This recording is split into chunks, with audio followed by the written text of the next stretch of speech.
రాష్ట్ర ముఖ్యమంత్రి వర్యులు శ్రీ ఏ రేవంత్ రెడ్డి గారి చేతుల మీదుగా ప్రశంసా పత్రం, 10 లక్షల రూపాయల నగదు బహుమతి అండ్ అలాగే స్పెషల్ అవార్డు అందజేస్తారు.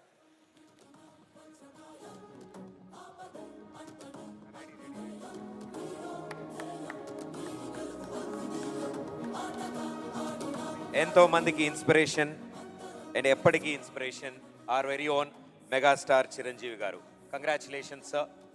మా మెగాస్టార్ చిరంజీవి గారిని మాట్లాడవలసిందిగా రిక్వెస్ట్ చేస్తున్నాము సార్.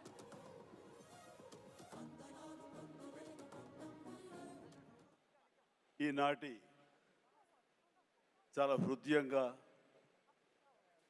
ఎంతో కళకళలాడుతూ జరుగుతున్నటువంటి ఈ తెలంగాణ గద్దర్ ఫిలిం అవార్డ్స్ కార్యక్రమానికి మూల విరాట్ అయినటువంటి గౌరవ ముఖ్యమంత్రి శ్రీ రేవంత్ రెడ్డి గారికి, డిప్యూటీ ముఖ్యమంత్రి మిత్రులు పెద్దలు మా భట్టి విక్రమార్క గారికి, అలాగే మరొక మంత్రివర్యులు జూపల్లి గారికి, నా సహచరుడు, నా ఇష్టడు, నా మిత్రుడైన లోగన్ నాయకన్ కమల్ హాసన్ గారికి,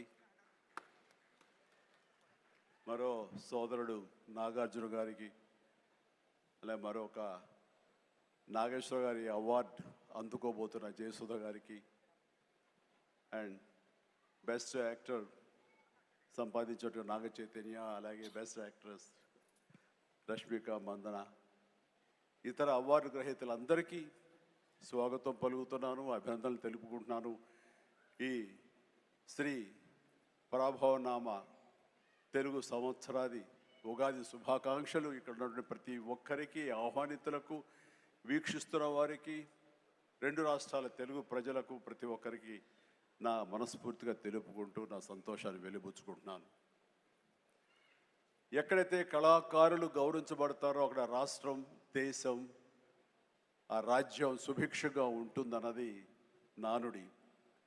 దాన్ని సరిగ్గా అర్థం చేసుకుని ఒక సమయంలో కుంటిబడి ఉన్న, లేకపోతే నెగ్లెక్ట్ కాబడినటువంటి ఇదే ఫిలిం అవార్డ్స్ని ఆ యొక్క నానుడి అర్థం పరమార్థం గ్రహించి గౌరవ ముఖ్యమంత్రి గారు మళ్ళీ పునరుద్ధరించి కళాకారులు గౌరవించుకోవాలి, సినిమా యొక్క ప్రభావం ఎంత ఉంటుంది, దాని ప్రతాపం ఎంత ఉంటుంది, ఎంత ఇంపాక్ట్ ఇస్తుంది అనేది తెలుసుకుని ఎంతమందికి ఉద్యోగ అవకాశాలు ఇస్తాయి, ఎంతమందికి ఉపాధి కల్పిస్తుంది అనే